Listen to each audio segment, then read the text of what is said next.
Hello, கேட்குதுங்களா? கேக்குதுங்கய்யா. ஆ, நான் உங்களை கோஹோஸ்ட் ஆக்கிட்டேன். சரிங்க. நீங்க ஏதாவது ஸ்க்ரீன் ஷேர் பண்ணுறதுனால பண்ணுங்க. Okay sir. வணங்கத்தலையும் வழங்க மொழியும் தந்த வல்லோனை போற்றி மகிழ்கிறேன். இந்த புலனக்குழு துவைக்கு நல்ல நிகழ்வுகளை ஒருங்கிணைத்து செல்லும் திருமிகு கவிராசன் மகராசன் அவர்களுக்கும் பிற நிர்வாகிகளுக்கும் முதலில் இறைவணக்கம் பாடி நம்மை மகிழ்வித்த செல்வி டி ஹர்ஷிதா அவர்களுக்கும் வரவேற்புரை வழங்க முன்வந்த புலவர் யு கீர்த்தனா அவர்களுக்கும் மற்றும் பார்வையாளர்கள் அனைவருக்கும் எனது வணக்கத்தை முதற்கண் தெரிவித்துக் கொள்கிறேன். அகிம்சை அன்பும் இந்த தலைப்பிலே 2 வாரங்கள் உரையாடி வந்தோம். சில வார இடைவெளிக்கு பிறகு இதன் தொடர்ச்சியை வழங்க உங்கள் முன் வந்துள்ளேன். காலதாமதத்திற்கு மன்னிக்கவும். வாழ்வை எப்படி வேண்டுமானாலும் நாம் வாழலாம். வாழ நினைத்தால் வாழலாம், வழியா இல்லை பூமியில் அப்படின்னு கூட ஒரு பாடல் பழைய காலத்தில் ஒரு கவிஞர் இயற்றியது இருக்கிறது. ஆனால் புலம்பாமல் வாழ்ந்தால் சரி. இப்போ இருக்கிற வாழ்க்கை நிம்மதியாக நிறைவாக இருக்குங்க அப்படின்னா ஒன்றும் பிரச்சனை இல்லை. அகிம்சை அன்பு இதெல்லாம் கண்டிப்பாக சமமான உணர்விலே இருக்கும் அப்படிங்கிறது தான் அதற்கு அர்த்தம். அப்படி இல்லை, எப்படி வாழ்ந்தாலும் திருப்தி நிம்மதி நிறைவு என மனதில் இல்லை, துன்பத்திற்கு விடுதலை இல்லை என்பதுதான் உண்மை நிலையாக இருக்கிறது. அதனால் சில வாழ்வியல் வழிகாட்டுதலை பல மெய்யியலாளர்கள் நமக்கு அளிக்கிறார்கள். அதில் தேர்வு செய்யும்போது ஒன்று அகிம்சை, மற்றொன்று அன்பு பிரதானமாக இருக்கும் என்பது யதார்த்தம். இதை இடத்திற்கு தகுந்தாற்போல் வாழும் கலை நமக்கு தெரிந்தால் சரி, அவ்வளோதான். ஏன்னா இரண்டுமே நமக்கு வேண்டாம் என்று சொல்ல முடியாது. எந்த இடத்திற்கு அதை கூடுதலாக நாம் பயன்படுத்தி கொள்ள வேண்டும் என்பதில்தான் நம்முடைய நிறைவான வாழ்க்கை, அமைதியான வாழ்க்கை அடங்கியிருக்கிறது என்பதுதான் பொருள். இல்லை என்றால் அன்பை இலக்கணமாக கொண்ட நாம் பிறரிடம் அன்பை எதிர்பார்க்காமல் வாழ வேண்டும். அது முடியவில்லை என்பது இப்போதைய யதார்த்த நிலை பாரதத்திலே. அப்போ இறுக்கமும் புழுக்கமும் இல்லாமல் வாழும் ஒரு கலை என்ன என்று தீர்மானிக்கும் போது அகிம்சை எந்த மட்டில் நமக்கு துணை புரியும், மாறாக அன்பு எந்த அளவிற்கு பிரதிபலித்தால் சமநிலை கிடைக்கும் என்பதை ஆராய்ந்து நாம் அந்த பாதையில் பயணித்தால் இவ்வுலக துக்கம், துயர், இடர் இவற்றிலிருந்தும் விடுதலை கிடைக்கும். அதனால் இதில் ஒன்றை உறுதியுடன் ஏற்க துணிவதில் ஐயம் கொள்ளக்கூடாது என்பதே தலைப்பின் அடிப்படை. இதை நினைவில் கொண்டு இன்றைய 3வது பாகத்தில் நாம் அடியெடுத்து வைப்போம். கர்மாவின் தத்துவம் அப்படின்னு ஒரு விஷயம் நமக்கு எல்லாருக்குமே தெரியும். பல ரூபத்தில் நாம் படிச்சிருப்போம். இது அவசியம் இந்த நேரத்தில் நமக்கு தெரிந்து கொள்ள வேண்டியது இருக்கிறது. அதை பற்றி நம்ம ரொம்பவும் ஒரி பண்ணணும்னு அவசியம் இல்லை. கர்மா வெறும் பழி வாங்கும் விதி அல்ல. அது வாழ்க்கையின் சமநிலை, ஒரு சக்தி தான் அது. அந்த ஆற்றலை எடுத்தால் நிம்மதியாக நிறைவாக வாழலாம் அப்படிங்கிறது தான் அதனுடைய இலக்கணம். இப்போ வெப்பம் அதிகமாக இருக்கிற நாடுகளுக்கு சென்றால் அங்குள்ள உடையை உடுத்தி கொள்ள வேண்டும். அங்கு தேவையான அடிப்படை உணவை நாம் ஏற்று வாழ வேண்டும். அப்போ நம்ம ஆரோக்கியமாக இருக்கலாம், நம்ம ஹாப்பியாகவும் வாழ்ந்து கொண்டு இருக்கலாம். அதுபோல் குளிர் நாட்டுக்கு போனாலும் அங்கே அந்த சூழலுக்கு தேர்ந்தால் போல் நாம் நம்மை தகவமைத்து கொள்ள வேண்டும். அப்படி தானே நம்ம வாழும் முறை இருக்க வேண்டும். அதுபோல் இந்த பூமியிலே பிறந்தாச்சு, இதற்கேற்றாற்போல் நம்மை நாம் தகவமைத்து கொள்ள வேண்டும் என்பதைத்தான் வினைக்கொள்கை நமக்கு எடுத்து கூறுகிறது. அந்த மட்டில்தான் அது இருக்கிறது. ஆனால் அதை ஏதோ பூதாகாரமாக நமக்கு ஒவ்வொரு நாளும் நமக்கு கேட்க கேட்க நம்ம உள்ளுக்குள்ளே ஒரு அச்சம் தோன்றுகிறது. கர்மா என்றைக்குமே நம்ம தண்டிக்கவே வந்த ஒரு சட்டம் அல்ல என்பதை நாம் தெரிந்து கொள்ள வேண்டும். ஆனால் நாம் நினைப்பது போல் அது சீற்றமாகவும் வராது, அது சத்தமும் போடாது. ஆனால் அது சரியாக கணக்கு போடுகிறது அப்படிங்கிற விஷயந்தான் நமக்கு கொஞ்சம் அச்சத்தை நமக்கு ஏற்படுத்துகிறது என்று சொல்லலாம். நாம் செய்கிற ஒவ்வொரு செயலும், நாம் பேசும் ஒவ்வொரு வார்த்தையும், நாம் செயலாட்ட நினைக்கும் ஒவ்வொரு சிந்தனையும் கூட இந்த பிரபஞ்சத்தில் ஒரு அலைபோல் பரவி செல்கிறது. யாரையும் காயப்படுத்தும் போது அந்த வலி காணாமல் போகாது. யாருக்கும் உதவும் போதும் அந்த நன்மை வீணாகவும் போகாது. இந்த பூமியில்தான் வாழ்க்கை நாம் எல்லோரும் இங்கே விவசாயம் செய்யத்தான் வந்துள்ளோம். எல்லா செயலுமே விவசாயம் போலத்தான். நாம் விதைப்பது எதை? வார்த்தைகளால், நடவடிக்கைகளால், நினைவுகளால் மட்டுமே. நல்லதை விதைத்தால் நிம்மதி மரமாக வளரும். கெட்டதை விதைத்தால் அதே வெப்ப நிழலில் நாமே ஒரு நாள் நிற்க வேண்டி வரும் என்பதுதான் கர்மா எடுத்து கூறுகிறது. ஊழா என்றைக்குமே அவசரப்படாது. அது உடனே பதில் தராது. அது எச்சரிக்கை கூட கொடுக்காது. அது அமைதியாக காத்திருக்கும். சரியான நேரம் வரும்போது ஒரு துளி கூட குறையாமல் விளைவை துல்லியமாக திருப்பி தரும் என்பதுதான் அதனுடைய இலக்கணம். நாம் மறந்தாலும் ஊழ்வினை மறக்காது. நாம் தவிர்த்தாலும் அது தவறாது. நல்லது செய்வது பயத்தால் இருக்கக்கூடாது என்பதுதான் அது கூறுகிறது. ஊழ் நம்மை திருப்பி அடிக்கும் என்ற பயம் காரணமாக அல்ல அப்படிங்கிற ஒரு வாழ்வு நிலை நமக்கு தேவை. அது நம் உணர்வாக, குணமாக மாறி இருக்க வேண்டும். யாரும் பார்க்காத இடத்திலும் நேர்மையை காக்கும் மனிதன்தான் உண்மையிலேயே வலிமையானவன். அவன்தான் அந்த வினையை, விதியை எதிர்த்து ஜெயிக்கக்கூடிய வல்லமை கொண்டவன் என்று சொல்லலாம். நம் மனசாட்சி அதுவே நமக்கான முதல் நீதிமன்றம். அங்கே தோற்றால் வெளியில் வென்றும் பயனில்லை என்பதுதான் உண்மை. நினைவில் கொள்ள வேண்டியது, நாம் உலகிற்கு என்ன தருகிறோமோ அதே உலகம் ஒரு நாள் நமக்கு திருப்பி தரும். இது மந்திரம் இல்லை, இது விதி இல்லை, இது ஒரு வாழ்க்கையின் சமநிலை. அவ்வளோதான். பந்தை எடுத்து அடித்தா திருப்பி நம்மக்கிட்ட வரதான் செய்யும். அவ்வளோதான். அந்த அளவில் தான் அந்த சட்டம் இருக்கிறது. ஊழ் தாமதிக்கலாம், ஆனால் ஒருபோதும் தவறாது. சமநிலை உணர்வுடன் வாழ்வதே வாழ்க்கையின் யதார்த்தம். இந்த வினையை நாம் விலக்க வேண்டும். புதிய வினைகள் உள் புகாவண்ணம் எச்சரிக்கையுடன் வாழ வேண்டும். அப்பத்தான் ஒரு சில பிறவியிலேயே நம்ம விடுதலை பெற இயலும். இப்படித்தான் சமணம் நமக்கு வினைப்பயன் வினைக்கொள்கை என்ற அளவிலே வழிகாட்டுகிறது. அதுக்கு நம் உணர்வில் சமநிலை வேண்டும் என்பதுதான் முதல் நாம் கற்றுக்கொள்ள வேண்டிய பாடம். ஏன் சமநிலை உணர்வு வேண்டும்? நாம் எப்படி இருக்கும் சமநிலை உணர்வு அப்படின்னு சொன்னால், நாம் 2 பேரும் செஸ் விளையாடி கொண்டு இருக்கிறோம் என்று வைத்துக்கொள்ளுங்கள். ஒரு பக்கம் நீங்கள் விளையாடுகிறீர்கள், எதிர்பக்கம் நான் விளையாடுகிறேன். இருவருமே சம பலத்துடன் விளையாடி கொண்டிருக்கிறோம். விளையாடி கொண்டிருக்கும் போது உங்களுக்கு ஒரு ஃபோன் கால் வருகிறது. நீங்கள் ஃபோனை எடுத்து சீரியஸாக எதையோ பேசுகிறீர்கள். நான் அந்த தருணத்தை எனக்கு சாதகமாக பயன்படுத்தி சில காய்களை இடம் மாற்றி வைத்து விடுகிறேன். இதனால் அந்த விளையாட்டில் நீங்கள் தோற்று விடுகிறீர்கள். இது அவருக்கு தெரிய போவதில்லை தானே. இதில் என்ன சந்தேகம்? அதே செஸ் விளையாட்டை எதிரெதிராக விளையாட எவருமே கிடைக்கவில்லை அன்று. நான் மட்டுமே விளையாடுகிறேன். அதனால் நான் மட்டுமே 2 பக்கங்களிலும் மாறி மாறி உட்கார்ந்து 2 தரப்பினருக்குமாக காய்களை நகர்த்துகிறேன். அப்போது நான் ஒரு பக்கத்துக்கு மட்டும் சாதகமாக, விதிகளுக்கு புறம்பாக காய்களை ரகசியமாக மாற்றி வைப்பேனா? விதிகளை முழுவதுமாக பின்பற்றித்தான் 2 பக்கங்களிலும் உட்கார்ந்து விளையாடுவேன். இந்த பிரபஞ்ச விதிமுறைகளும் இவ்வாறே உள்ளன. இங்கு அனைத்தும் சமம்தான். ஏற்றத்தாழ்வு இல்லை. எவரும் எவரையும் வெற்றி கொள்ள தேவையில்லை என்கிற நிலைதான். ஏனென்றால் அனைவரும் கடவுள்களே. இதைத்தான் சமணம் எடுத்துரைக்கிறது. ஆன்மா எவற்றில் எல்லாம் உள்ளதோ அவை எல்லாம் கடவுள் நிலைக்கு செல்ல தகுதியானவையே.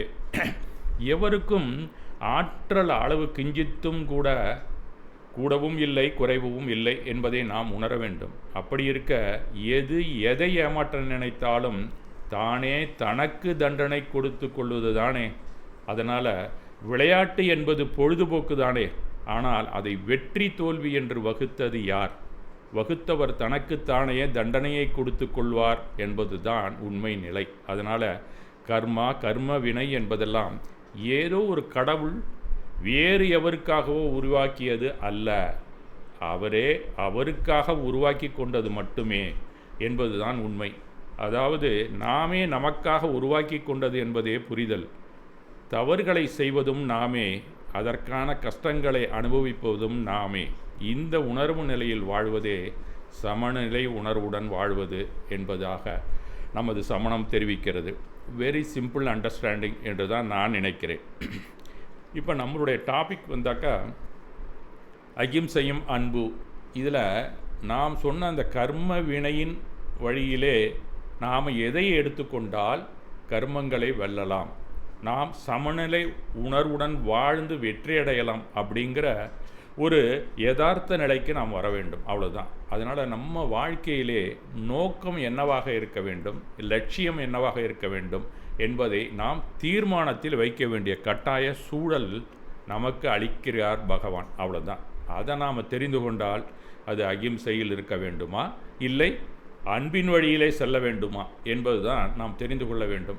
இதைத்தான் நாம் இதற்கு முன் 2 பாகங்களிலும் கண்டோம். அன்பின் வலிமை அப்படிங்கிற ஒரு குறள் கூட நாம் பார்த்தோம். அன்பிற்கும் உண்டோ அடைக்கும் தாழ் ஆர்வலர் புன்கணீர் பூசல் தரும் அப்படின்னு நம்ம முன்னாடி இது மாதிரி நிறைய குறள்கள் இருக்கின்றன. அதெல்லாம் நம்ம முன்னாடியே சொல்லி கொண்டே வந்தோம். அன்பின் வழியது உயிர்நிலை அகுதிலாருக்கு என்பதோல் பொறுத்த உடம்பு அப்படின்னு இதற்கு முன்னாலே நாம் பார்த்தோம். இதெல்லாம் பார்க்கும்போது திருக்குறள்லையும் அதிகமாக அன்பு உயிர் உள்ள உடலுக்கு மட்டுமே பொருந்தும் அப்படிங்கிறது மாதிரி கொண்டு வரார். அன்பு அறச்செயல்களுக்கு சாரமாக கருதப்படுகிறது என்றும் அவர் எடுத்துரைக்கிறார். அப்போ அன்பு நமக்கு தேவைதானே. அன்பை நாம் முற்றிலுமாக வேண்டாம் என்று நம்முடைய தீர்மானத்தை விட்டு அகற்றவும் முடியாது. அப்போ அகிம்சை தொடர்பான முக்கிய குறள்களையும் அதே ஆசான் நமக்கு அளிக்கிறார். இன்னா செய்தாரை ஒருத்தல் அவர் நாண நிர்ணயம் செய்துவிடல், தமக்கு துன்பம் செய்தவருக்கும் நன்மை செய்வதே அறம் அப்படின்னு அந்த பக்கம் சொல்கிறார். அது அகிம்சை சம்பந்தப்பட்ட ஒரு குறள் தான். இப்போ பிறர்க்கின்னா முற்பகல் செய்யின் தமக்கின்னா பிற்பகல் தாமே வரும். இது மாதிரியும் ஒரு குறளை நமக்கு அறிக்கிறார். நோவர்க்க நொந்தாரை அப்படின்னு ஒரு குறள் இருக்குது. நமக்கு துன்பம் செய்தவரை தண்டிப்பதன் மூலம் வரும் மகிழ்ச்சியை விட பொறுப்பதே இன்பம் அப்படின்னு அந்த குறள் நமக்கு அன்பின் அடிப்படையில் அகிம்சையை வலியுறுத்துகின்றன என்றுதான் நாம் எடுத்துக்கொள்ள வேண்டும். கடைசியாக நாம் நன்றாக தெரிந்து கொள்வதற்காகவே ஒரு குறளை நமக்காக அளித்திருக்கிறார். கொல்லான் புலால் மறுத்தானை அப்படிங்கிற ஒரு குறளில் அந்த குறட்பா முழுக்க அகிம்சையைத்தான் வலியுறுத்துகின்றது என்பதை நாம் தெரிந்து கொள்ள வேண்டும். இவ்வாறு அகிம்சையை பற்றி பல இலக்கியங்களும் நமக்கு பல வகைகளிலே பலவிதமான அறிவுரைகளையும் நமக்கு எடுத்து கூறுகின்றன. அதே சமயத்தில் எல்லாவற்றிலும் சமநிலையாக திராசில் வச்சா அன்பும் ஒரே மாதிரி இருக்குது, அகிம்சையும் ஒரே மாதிரி இருக்குது. எந்த இலக்கியத்தை எடுத்து நாம் படித்தாலும் அப்படிங்கிறத நாம் சென்ற 2 பாகத்திலே பார்த்தோம். இப்போ காந்தி கூட பேசுகிறார், அகிம்சை என்றால் அன்பு அப்படிங்கிறார். சரியாக சொன்னால் கொல்லாமையே அகிம்சையாகும் அப்படின்னு சொல்கிறார். எதிரி என்று எண்ணிக்கொள்பவர் மீதும் கூட கெட்ட எண்ணத்தை மனதில் வைத்து கொள்ளக்கூடாது என்பதே அகிம்சை என்பதன் முக்கிய பொருள் அப்படிங்கிறார். இப்போ நம்ம காந்திகிட்ட வந்தாச்சுன்னா நாம் என்ன தெரிந்து கொள்ள வேண்டும்? அன்பு நமக்கு முக்கியமா இல்லை அகிம்சை முக்கியமா அப்படிங்கிறத மிக தெளிவாக நமக்கு எடுத்துக்கூறார் காந்தி மகான். ஏன்னா இவர் சில ஆண்டுகளுக்கு முன்னால் தான் நம்ம வாழ்ந்தவர் நம்முடன். அவர் என்ன கடைசியாக எடுத்துக்கொண்டார் கண்டிப்பாக நமக்கு அது மிக பொருத்தமாக அமையும் என்பதை நாம் சொல்லி தெரிய வேண்டியதே இல்லை. இந்த எண்ணத்தில் எவ்வளவு முன்ஜாக்கிரதையான தன்மை அடங்கியிருக்கிறது அப்படிங்கிறதையும் அவர் சொல்லுகிறார். உங்கள் எதிரி என்று நீங்கள் எண்ணிக்கொள்பவரிடம் கூட கெட்ட எண்ணத்தில் மனதில் வைத்து கொள்ளக்கூடாது என்பதே அகிம்சை அப்படின்னு சொல்கிறார். அப்போ ரொம்பவும் அட்வான்ஸாக என்ன ஒரு அலாமிங்காக அவர் எடுத்திருக்கிறார் அப்படிங்கிற உண்மையை நாம் தெரிந்து கொள்ள வேண்டும். அப்போ அகிம்சா தர்மத்தை பின்பற்றி நடப்பவருக்கு விரோதி என்ற ஒருவர் இருப்பதற்கு இடமே இல்லை. விரோதி ஒருவர் உண்டு என்பதையே அவர் மறுக்கிறார் அப்படின்னு தான் நம்ம சொல்லணும். முற்றிலுமாக மறுக்கிறார். அப்போ அவர் எவ்வளவோ போராட்டங்கள்லாம் செஞ்சார் அப்படின்னு சொன்னால் யாரையும் அவர் எதிரியாகவே மதிக்கவே இல்லை. அந்த உயர்விலேயோ இல்லை அச்சத்திலேயோ இருந்து அவர் போராடவில்லை.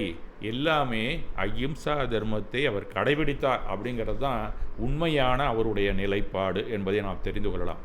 அப்போ அகிம்சை வகையில் அகிம்சை என்பதற்கு மிகுந்த அன்பு, அதிக அளவு தயை என்பதே பொருள் அப்படின்னு தான் அவர் சொல்லுகிறார். நான் அகிம்சையை பின்பற்றுபவனாக இருப்பின் என்னுடைய பகைவனிடத்திலும் நான் அன்போடு இருக்க வேண்டும் அப்படிங்கிறது தான் காந்தியினுடைய அடிப்படை கொள்கை. தவறு செய்யும் தந்தையிடமோ மகனிடமோ எந்த முறைகளை அனுசரிப்பேனோ அவற்றையே தீமை செய்யும் என் பகைவனிடமும் எனக்கு முன்பின் தெரியாதவரிடமும் கூட நான் அனுசரிக்க வேண்டும். இதுதான் அகிம்சை. நீ எப்படி கடைபிடிக்கணுங்கிறது மகாத்மா நமக்கு எடுத்து கூறுகிறார். இது மாதிரி பல அவருடைய வாழ்க்கையில் நடக்கும்போது அங்கங்கேயும் அகிம்சையை பற்றிய ஒரு நல்ல டயலாக் கொடுத்துக்கிட்டே வருவார். நம்ம சொன்னான்னு சொல்லிக்கிட்டே இருக்கலாம். அகிம்சையே என் கடவுள், சத்தியமே என் கடவுள், அகிம்சையை நான் நாடும்போது என் மூலம் அதை அறி என்று சத்தியம் எனக்கு கூறுகிறது, சத்தியத்தை நான் நாடும்போது அகிம்சை என்னை கொண்டு அதை காண் அப்படின்னு தான் அவர் சொல்லுகிறார். இந்த மாதிரி நம்ம சொல்லிக்கொண்டே போனால் காந்தியின் அகிம்சை ஒரு கண்டுபிடிப்பு அல்ல, இதெல்லாம் முன்னாடியே இருக்கிறது தானே. அவர் ஒன்றும் புதுசாக கண்டுபிடிச்சி நமக்கு அகிம்சையை எடுத்து கூறவில்லை. இருப்பினும் அது அவர் அகிம்சை நடவடிக்கை இதற்கு முன் அடையப்படாத ஒரு நிலைக்கு உயர்த்தினார் என்று தான் நாம் தெரிந்து கொள்ள வேண்டும். இதுதான் வெளிநாட்டவர் பல பேரறிஞர்கள் கூட இதுதான் சொல்கிறாங்க. அகிம்சைன்னு ஒன்று இருந்தது, இது இவ்வளோ பெரிய காரியத்தை சாதிக்கக்கூடிய வல்லமை பிறந்ததா, அதுகிட்ட இருக்கிறதா அப்படிங்கிற அதனுடைய வலிமையை உலகுக்கே எடுத்து கூறியவர் அந்த மகாத்மா காந்தி அப்படிங்கிறதே நாம் தெரிந்து கொள்ளலாம். இதெல்லாம் பழைய காலத்தில் எவ்வளோ புராணங்களில் இருக்குது, இதிகாசங்களில் இருக்கின்றன. நம்ம இந்துக்கள் போற்றக்கூடிய புராணங்கள்லையும் இருக்கின்றன, வைணவர்கள் கூறக்கூடிய அந்த கீதா உபதேசத்தில் கூட இருக்குது. இதெல்லாம் நம்ம போன்ற சென்ற 2 பதிவிலே நம்ம பார்த்தோம். இந்த காந்தி என்ன சொன்னார் அப்படிங்கிறத கூட சுருக்கமாக நாம் பார்த்தோம். அப்படி நாம் பார்க்கும்போது காந்தி கடைசி காலத்தில் எப்படி வென்றார் அப்படிங்கிறது நமக்கு கண்டிப்பாக பொருத்தமாக வரும் என்ற ஒரு முன்னேற்பாட்டில் தான் இன்று இந்த பேச்சை நாம் துவக்க வேண்டும் என்பது என்னுடைய அவா. அப்போ கடைசியாக நம்ம பார்த்தோம்னா என்ன தான் நம்ம இதிலேருந்து தெரிந்து கொண்டோம் இத்தனை நாளும் அப்படிங்கிறத ஒரு சுருக்கமான ஒரு ஸ்லைடில் நம்ம பார்த்தோம்னா ஓரளவு நம்ம தெரிந்து கொள்ளலாம் என்பது என்னுடைய வழிமுறை.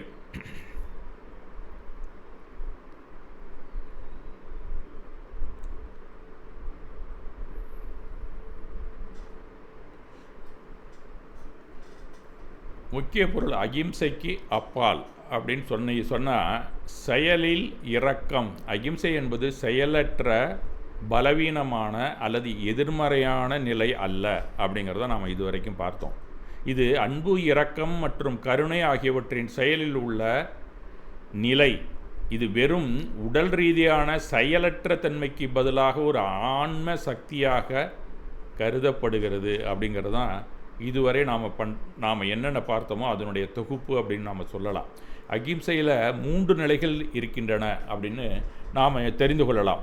எண்ணம், சொல், செயல், இது 3 தான் அதில் நமக்கு தெரிவிக்கப்படுகிறது. அது என்ன? அது நம்மளுடைய கர்மா தியரியை எடுத்து பார்த்தீங்கனாலும் அதான் சொல்லுகிறது. மன வன்முறை உடல் ரீதியான வன்முறையைப் போலவே தீங்கு விளைவிப்பதாக கருதப்படுகிறது.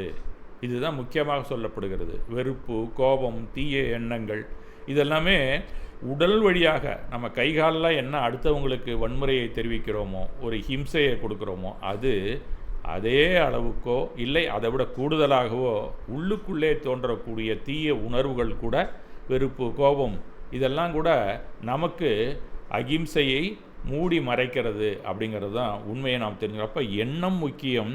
அகிம்சையின் வேர் அப்படிங்கிறத நாம் குறைந்தபட்ச தீங்கு விளைவிக்கும் நோக்கத்தில் உள்ளது அதுதான். ஆக கவனக்குறைவான நோக்கம் இல்லாமல் ஏற்படும் தற்செயலான தீங்கு கர்ம ரீதியாக குறைவான பிணைப்பை கொண்டுள்ளது.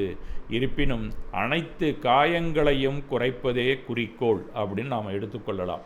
இப்போ கர்ம ரீதியான குறைவான பிணைப்பை கொண்டிருக்கிறது அப்படிங்கிறத நம்ம கடைசியில் நாம் பார்த்தா கண்டிப்பாக நாம் அகிம்சையா அன்பா அப்படிங்கிற ஒரு விஷயத்தை நாம் தெரிந்து கொள்ளலாம். இப்போ தத்துவத்தின் அடித்தளங்கள் அப்படின்னு சொல்லி நம்ம பார்க்கும்போது உலகளாகிய தன்மை அப்படின்னு சொன்னால் எல்லாமே மனிதர்கள், விலங்குகள், தாவரங்கள் மற்றும் நுண்ணுயிர்கள் உள்பட எல்லாமே குறைந்தபட்சம் என்ன சொல்லுகிறார்கள் அப்படின்னு சொன்னால் அடிப்படையிலே அகிம்சை அமைந்துள்ளது என்று தான் சொல்லப்படுகிறது.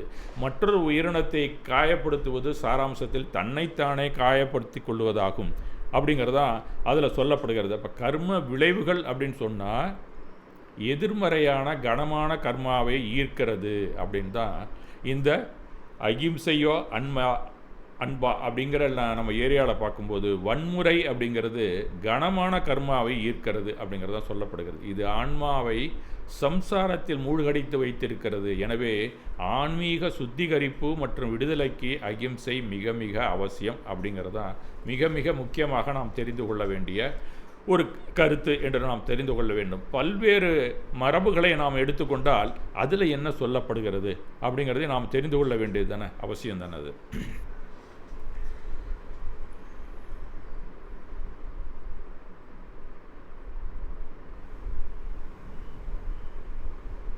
புத்த மதம் அப்படின்னு சொன்னால் 8 வகையினால் நமக்கு கருணை மற்றும் சரியான வாழ்க்கையை வலியுறுத்துகிறது. அனைத்து உயிரினங்களும் மரணத்தை அஞ்சுகின்றன, வாழ்க்கையை விரும்புகின்றன என்பதை எடுத்து காட்டுகிறது அப்படின்னு தான் புத்த மதம் சொல்லுகிறது. இந்து மதத்தை எடுத்துக்கிட்டால் ஒரு முக்கிய நல்லொழுக்கமாகவும் யோகாவில் இயமங்கள் நியமங்கள் ஒன்றாகவும் இப்படியாக பட்டியலிடுகிறது. மகாபாரதம் கூட இதில் உள்ள உயர்ந்த நல்லொழுக்கம் என்ன என்பதை நமக்காக எடுத்து கூறுகிறது அப்படிங்கிறத நம்ம படித்திருக்கிறோம். இப்போ பகவத்கீதையை எடுத்துக்கொண்டால் கூட அகிம்சை அப்படிங்கிறத பல பாடல்களை வருகிறத கூட நம்ம சென்ற வாரத்தில் நம்ம பார்த்தோம் என்று தான் நான் நினைக்கிறேன். அதனால் கடைசியில் நீ என்ன தான் நீ பொறுமையாகவும் சகிப்புத்தன்மையாக இருந்தாலும் நீ ஒரு நாட்டை வெல்ல வேண்டும் அப்படிங்கும்போது ஹிம்சையை நீ கையில் எடுத்து தான் ஆகணும்னு கடைசியாக அந்த ஸ்லோகத்திலே கிருஷ்ணர் சொல்லியிருப்பதாக நாம் பார்த்தோம். அப்போ சமண மதம் என்ன சொல்லுகிறது? அகிம்சையின் மிக உயர்ந்த மிகவும் கடுமையான வடிவத்தை அடைகிறது. அது மைய கோட்பாடு அகிம்சை தான் அப்படிங்கிறத நாம் தெரிந்து கொள்ள வேண்டும். இது அன்றாட வாழ்க்கையிலே மிகுந்த அக்கறை, கடுமையான தாவர உணவு மற்றும் தீங்கு விளைவிக்கும் தொழில்களை தவிர்ப்பதையும் கட்டாயப்படுத்துகிறது.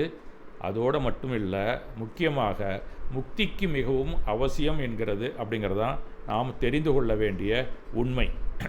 அதனால் முக்கியமாக மற்ற எல்லா மதத்துக்கும் நமக்கு என்ன வேறுபாடு அப்படின்னு நம்ம சொல்லும்போது, அனைத்து உயிர்களும் ஒன்றோடு ஒன்று தொடர்புடையவை மற்றும் பரஸ்பர ஆதரவை சார்ந்தவை என்ற பார்வையை இது ஊக்குவிக்கிறது. அதனால் பரஸ்பர உபகாரம் அப்படிங்கிற ஒரு ஏரியாக்குள்ளே வரும்போது கண்டிப்பாக அகிம்சை இருந்தால்தான் அது நம் கர்மாவை முழுவதுமாக விளக்க உதவும் அப்படிங்கிறது தான் நாம் தெரிந்து கொள்ள வேண்டும். அதனால் மற்ற எல்லா மதங்களையும் விடுதலை பேருக்கு பயன்படுவதாக யாருமே அந்த அளவுக்கு சொல்லலை. ஏன்னு சொன்னால், நீங்கள் எவ்வளோ மோசமான ஆளாக இருந்தாலும் கடைசி நேரத்தில் பக்தி செய்து அந்த கடவுளை வணங்கினால் அவரே உங்களுக்கு முக்தி அளிப்பார். நீங்கள் எவ்வளவு தான் அகிம்சையிலே நடந்தாலும் ஹிம்சையை செய்தாலும் கூட மிக குறைந்த காலம் பக்தி மார்க்கத்தில் இருந்தாலே உங்களுக்கு முக்தியை அளிக்கப்படும், இல்லது அவர்களுடைய பாத கமலங்களை நீங்கள் சென்று சேரலாம் அப்படிங்கிறது தான் மற்ற எல்லா மதங்களும் கூறுகின்றன. என் கிறிஸ்துவ மதத்தில் கூட அன்பை பற்றி பல வகையிலும் சொல்லுகிறார். கடைசியில் நீங்கள் கர்த்தர்கிட்ட போய் சேரணும்னா நீங்கள் அவர் என்ன சொன்னாரோ இந்த வாழ்க்கையில் அது மாதிரி நீங்கள் வாழ்ந்து அவருக்கு பிடித்தது மாதிரி இருந்தால் தான் அவர் உங்களை ரட்சிப்பார். அந்த ரட்சிப்புங்கிறதான் அவங்க மோட்சமாக கிறிஸ்துவ மதத்தில் கூட சொல்லுகிறார்கள். அதனால் ஒரே ஒரு மதம் அப்படின்னு சொன்னால் முக்திக்கு வழிவகுப்பது அகிம்சை மட்டும்தான் அப்படிங்கிறத வலியுறுத்தி சொல்வதனால சமண மதம் எல்லோரையுமே அகிம்சையின் வழிக்கு கண்டிப்பாக நீங்கள் வந்து தான் ஆகணும் அப்படிங்கிறத வலியுறுத்துகிறது. அது பிறவி பெருங்கடலை நீந்துவதற்கு என்று எடுத்துக்கொண்டாலும் அன்றாட வாழ்க்கையில் நீங்கள் நிம்மதியாகவும் அமைதியாகவும் வாழ வேண்டுமென்றால் நீங்கள் கண்டிப்பாக அகிம்சையை ஏற்றுக்கொண்டு தான் ஆக வேண்டும் அப்படிங்கிறது தான் முக்கியமான ஒரு வேண்டுகோளாக நமக்கு வைக்கிறது. ஏன் காந்தி அகிம்சை ஆயுதத்தை கையில் எடுத்தார்? ஆங்கிலேயர்கள் எல்லாருமே அன்பை பின்பற்றுபவர்கள் தான். அதில் தானே அவர் மனமாற்றம் அடைவார்கள். உண்மையில் நம்ம பார்த்தா அவங்க எல்லாருமே கிறிஸ்டியானிட்டியை சேர்ந்தவங்க தான். ஆனால் அகிம்சையின் வெளிப்பாடு அவர்களிடம் உறங்கும் அன்பின் வடிவை கருணையை வெளிக்கொண்டு வந்துவிடும் என்று உறுதியாக அறிந்திருந்தார். அவ்வளோதான். எல்லா மனுஷனுக்குள்ளேயும் அன்பு இருக்கிறது, அது வெளியில் வர தயங்குகிறது. அந்த மாதிரியான ஒரு தயக்கத்தை எப்படி நம்ம வெல்றது? எப்படி நம்ம பிரிட்டிஷ்காரனை நம்ம வெல்ல முடியும்னு சொன்னால், முழுக்க முழுக்க நம்ம அகிம்சையிலேயே நம்ம ஆயுதமாக நம்ம கையில் வச்சுருந்தா கண்டிப்பாக அவனுக்குள் உறங்கி கொண்டிருக்கக்கூடிய கருணை வெளிப்படும் அப்படிங்கிற ஒரு உத்தரவாதத்துடன் தான் அவர் செயல்பட்டார். அதனால தான் அவர் அந்த விடுதலை பேரையே நமக்கு வாங்கி கொடுத்தார், இந்தியாவுக்கு சுதந்திரம் வாங்கி கொடுத்தாருன்னு தான் சொல்லணும். இதுக்கு காரணமாக இருந்தவர் ஸ்ரீமத் ராஜச்சந்திரா அப்படிங்கிற ஒரு சமண ஆச்சாரியர் அப்படிங்கிறது மிக மிக முக்கியமான ஒரு செய்தி. அவர் தென்னாப்பிரிக்காவில் இருக்கும்போது அவருக்கு ரெகுலராக கடிதங்கள் எழுதி கொண்டே இருக்கிறார். இவங்க 2 பேருக்கும் இடையில ஏற்பட்ட அந்த கடித தொடர்பில் தான் அகிம்சையின் எல்லைக்கே அவர் சென்றார் சென்றார் என்று சொன்னால் மிகையாகாது.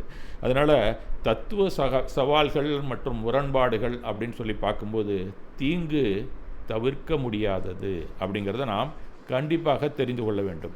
தத்துவ ரீதியாக வாழும் 100% அகிம்சை அப்படிங்கிறது மிக மிக முக்கியமாக பார்க்கும்போது கஷ்டமாக தான் இருக்கும். ஏதோ நம்ம சாப்பிடும்போது சுவாசிக்கும்போது நுண்ணிய சில கிருமிகள் கண்டிப்பாக அவைகள் இம்சைக்கு ஆளாகுவதும் அப்படிங்கிறதுல ஒன்றும் மாற்று கருத்தே இல்லை.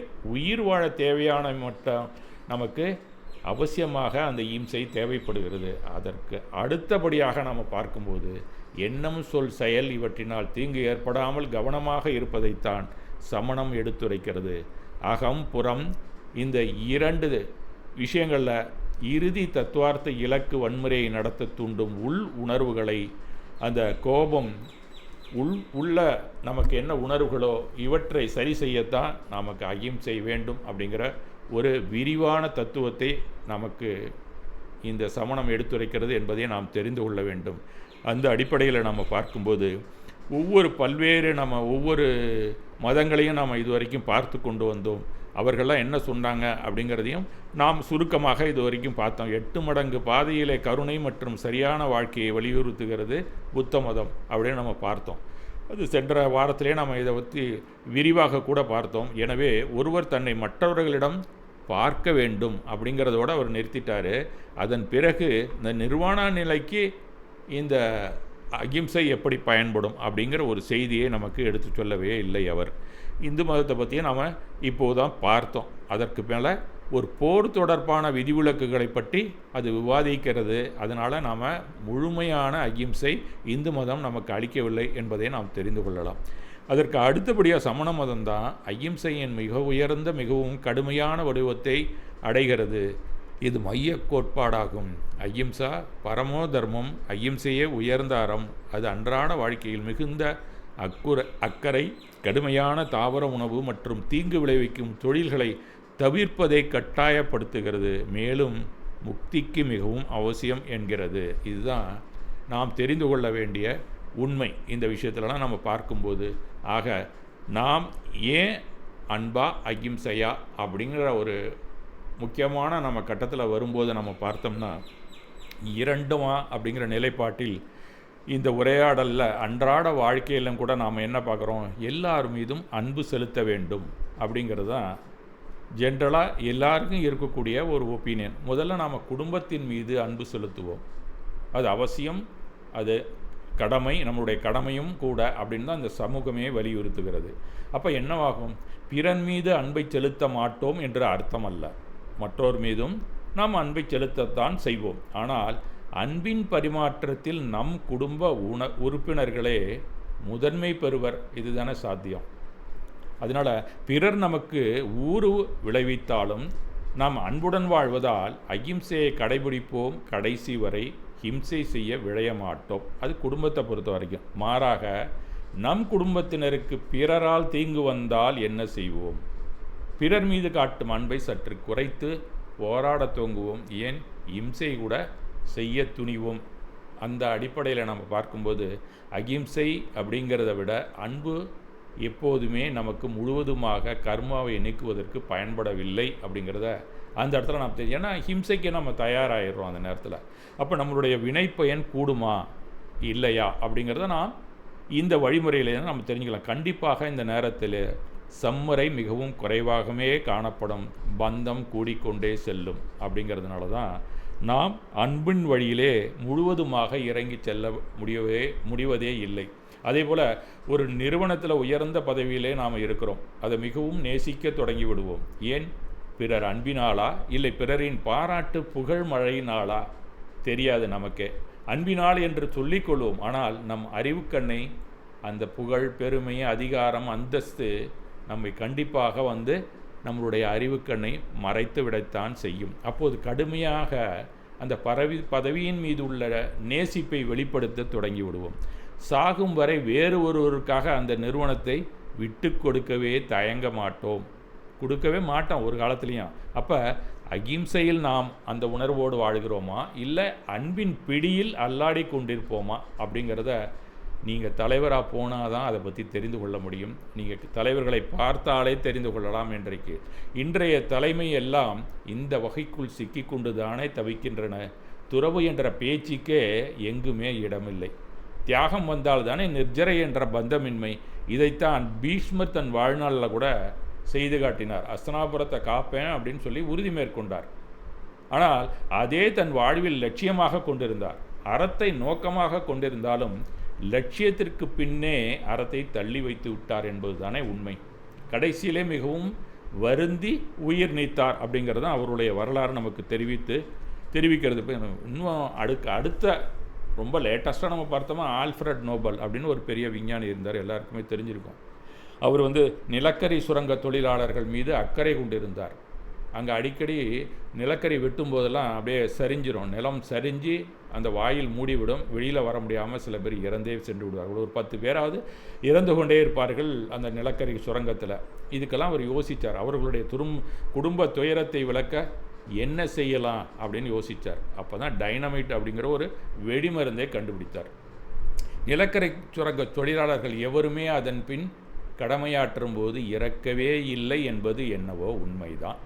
ஆனால் இந்த பாழாய் போன தீயவர்கள் என்ன செஞ்சாங்க? அந்த டைனமைட்டை வச்சு எவ்வளவோ பாலங்களை தகர்க்க ஆரம்பித்தார்கள். யுத்தத்தின் போதெல்லாம் இதை பயன்படுத்த ஆரம்பித்தார்கள்.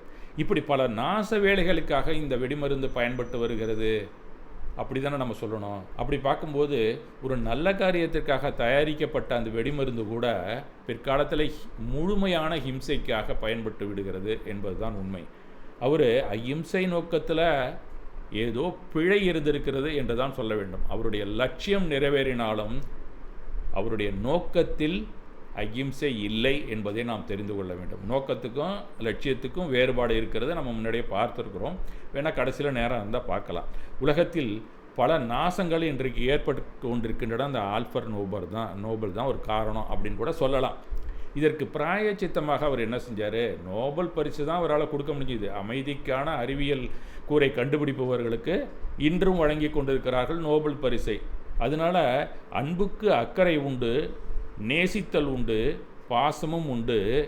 ஆனால் அதே சமயம் அன்பு சிறிய வட்டத்திற்குள் மட்டுமே அடைபட்டு நின்றுவிடும் சில காலத்தில் என்பதே உண்மை. இங்கே அகிம்சை முழுமையாக நிறைவேற வாய்ப்பே இல்லை. அன்பு உள்ளே இருந்தால் அகிம்சை நிறைவேற வேண்டும் அல்லவா? இல்லை என்றால் அன்பில் களங்கம் உள்ளது, நிபந்தனை உள்ளது, சுயநலம் உள்ளது என்று தானே அர்த்தம். அதன் இலக்கணத்திற்கு பிழை ஏற்பட்டால் அங்கு அன்பே இல்லை என்று தான் பொருள். மாறாக அகிம்சையை நோக்கத்தில் வைத்து எந்த ஒரு லட்சியத்தையும் ஏற்றுக்கொண்டு நிறைவேற்ற தொடங்குங்கள். கண்டிப்பாக உலகில் யாருக்கும் யாதொரு தீங்கும் ஏற்பட வாய்ப்பே இல்லை. ஹிம்சை தானே கர்மாவின் அளவுகோல். நம்மளுடைய சமண மதமோ இந்து மதமோ நீங்கள் பாரதத்தில் எந்த தரிசனத்தை நீங்கள் எடுத்துக்கிட்டாலும் ஹிம்சை தான் கர்மாவின் அளவுகோல். அப்போ நம்மளுடைய நோக்கத்தில் இருக்க வேண்டியது அகிம்சை. அப்போ லட்சியத்தில் நீங்கள் என்ன வச்சாலும் நோக்கத்தில் அகிம்சையை மீறி உங்களால் செயல்படவே முடியாது, எண்ணம் சொல் செயலிலே. அதனால் அன்பின் பரிமாணம் கர்மாவின் அளவுகோல் அல்ல அப்படிங்கிறத நாம் தெரிந்து கொள்ள வேண்டும். செயல்பாட்டை அளப்பது தான் கர்மா, வினை என்பதெல்லாம். நம்மளுடைய செயல்பாடு எப்போ சரியாக இருக்கும்? ஹிம்சை இல்லாமல் இருந்தால் தான் அங்கே கர்மா நம்மை பிணைக்காது, நம்மை பந்தப்படுத்தாது அப்படிங்கிறத நாம் தெரிந்து கொள்ளலாம். ஆன்மாவின் இலக்கணமான அன்பின் பரிமாணத்தை அளப்பதல்ல வினையின் இலக்கணம். அது மட்டுமல்ல, அகிம்சை மலர்ந்தால் எங்கும் அமைதி, எதிலும் மேன்மை என்ற நிலை உலகில் உருவாகும் என்பதே சத்தியம்.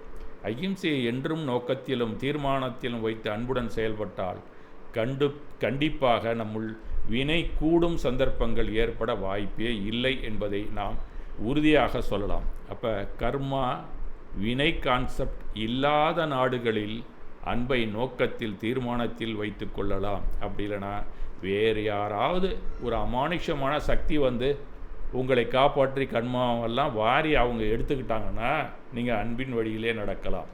பாரதத்தின் கலாச்சாரத்தில் அவ்வாறு வாழ வழிவகுக்கவில்லை. நம்மளுடைய விழுமியங்கள் எல்லாமே அகிம்சை அடிப்படையில் தான் அமைக்கப்பட்டிருக்கின்றன. அதில் முதன்மையானது சமணம் என்பதை நாம் தெரிந்து கொள்ள வேண்டும். அதனால் வினை விலக்கலும் இயல்பாகவே நடந்து கொண்டிருக்கும் நம் வாழ்நாளிலே என்பதை நாம் புரிந்து கொள்வதே மேலான வாழ்வு முறை. இந்த வாழும் கலையை நமக்கு போதித்த ஞானியரை வணங்குவோம்.